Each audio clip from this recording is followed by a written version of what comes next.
Good morning, everybody.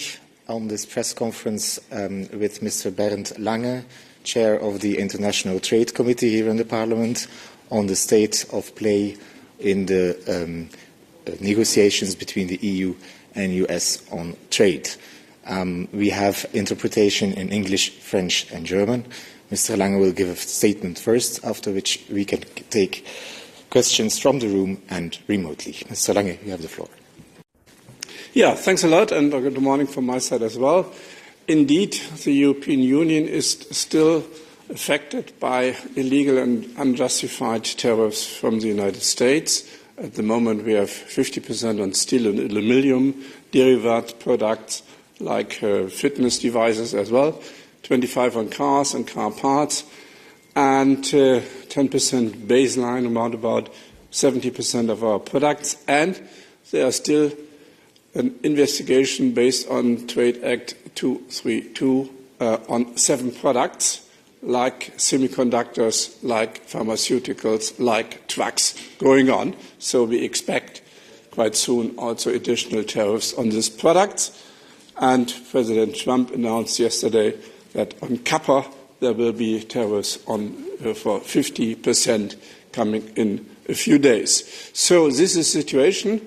Of course, we are not really accepting this, and we are trying to have a solution with the United States for a withdrawal of the tariffs, and trying to analyze what are the real interests of the United States so that we can find a common understanding and a framework agreement so that we can have a deeper discussion in the next weeks.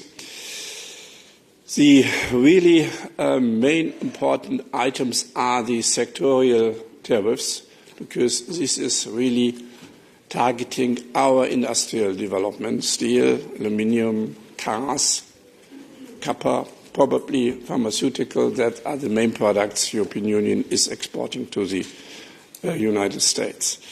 We now are in negotiations for around about 3 weeks, and I see that there might be a corridor for some understandings in the tariff situation on steel, on cars, and of course also regarding some possible exceptions from the baseline tariffs.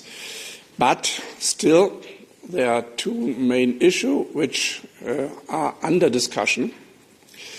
If we would have such a framework agreement ready, what does this mean for the time we are negotiating the details?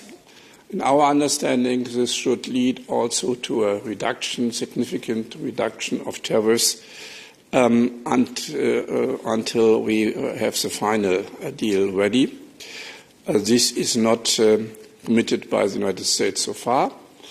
And the second item is that we want to have a standstill clause so that we have a, let's say, final package and we are not forced with another tariff or whatever kind of measures. You know, in this beautiful tax bill there were also some additional tax measures possible in the first draft against the European Union. This is gone, luckily, but nevertheless, nobody knows what in the mind of some people of the administration of President Trump will come. So we need a final package, a standstill clause. And this is also not given by the United States at the moment.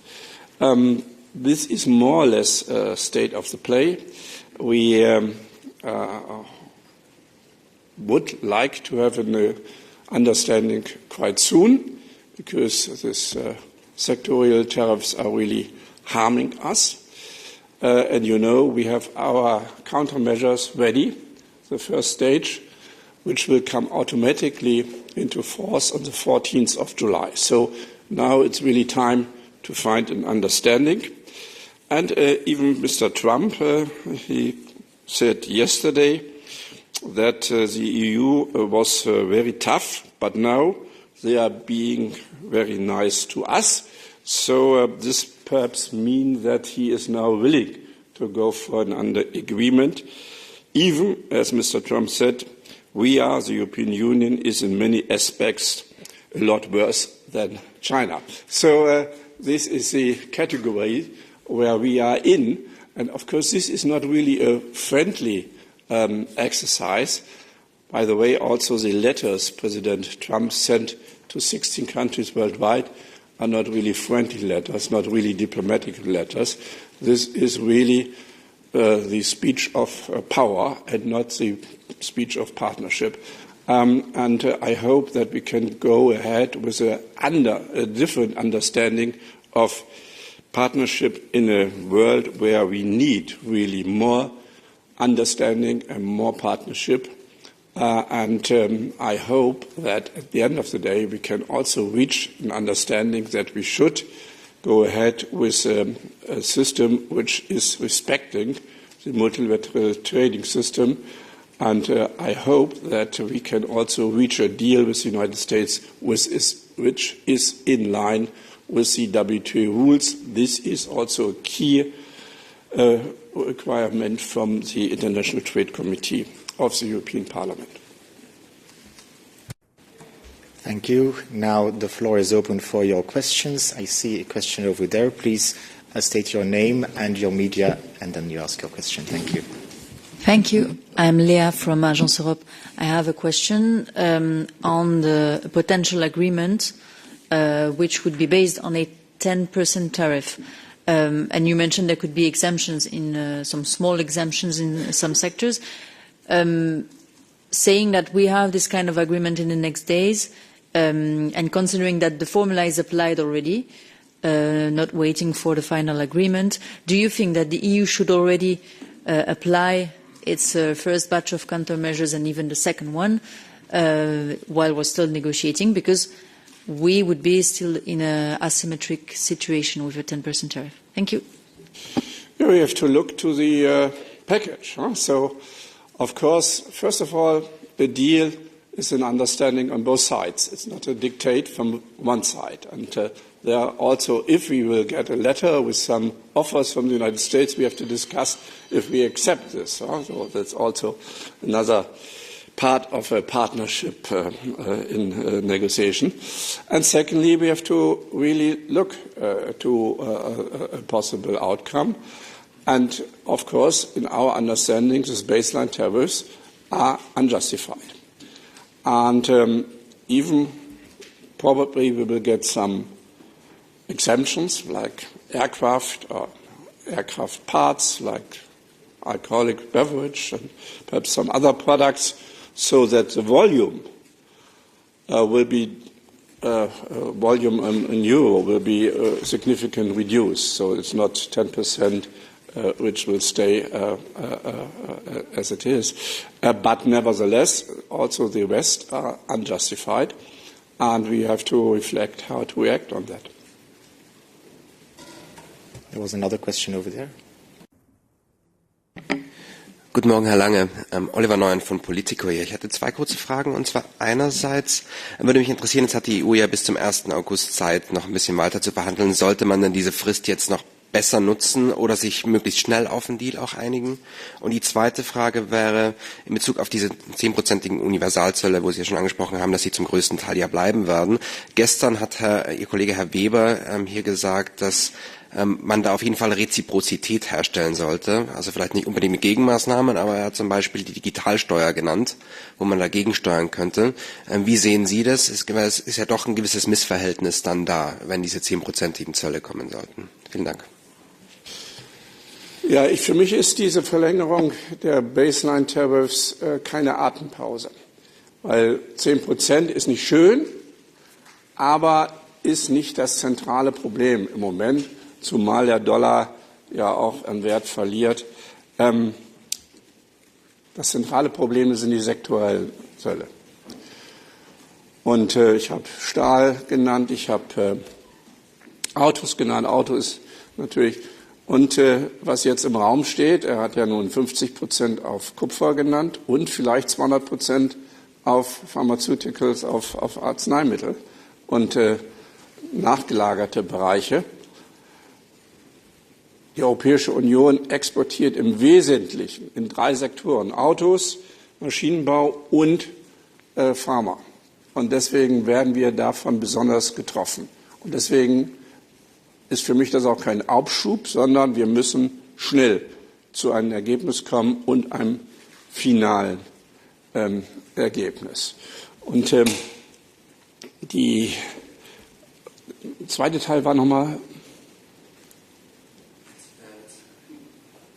Im Grunde haben Sie es schon beantwortet. Es ging um die 10% und inwieweit man es stehen lassen sollte oder ob es da Gegenmaßnahmen auch geben sollte, wie zum Beispiel Digitalsteuer.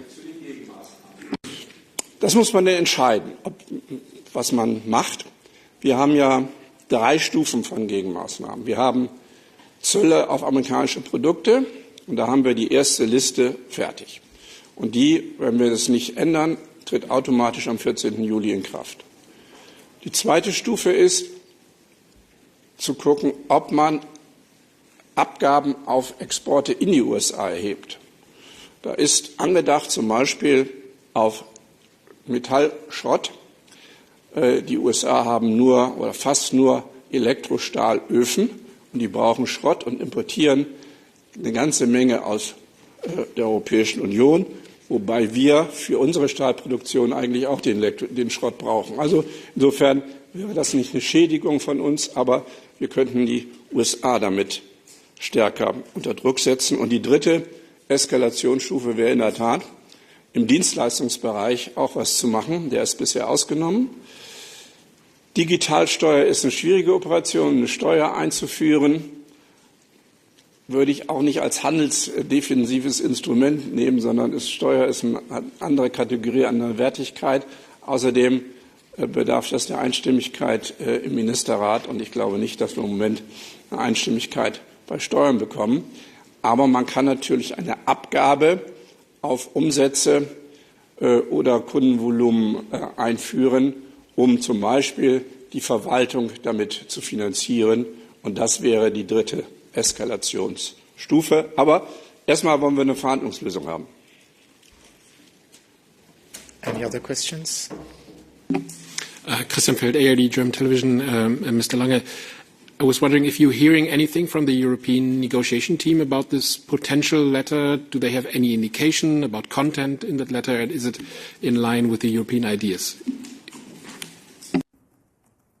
Of course, we know an offer from the United States some days ago, and I assume that such a letter would be based on on the offer and on the talks. And as I quoted President Trump, he is a little bit more satisfied about the possibility to negotiate with the European Union than before.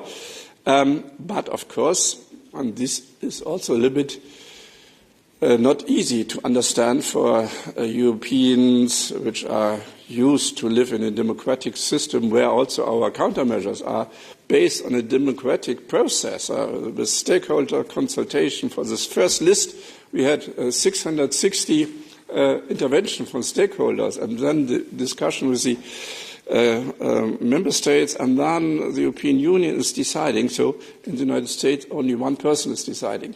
And I have no clue what he is deciding on this potential letter to the European Union. Someone else? Are there any questions online? Please raise your hand if that's the case.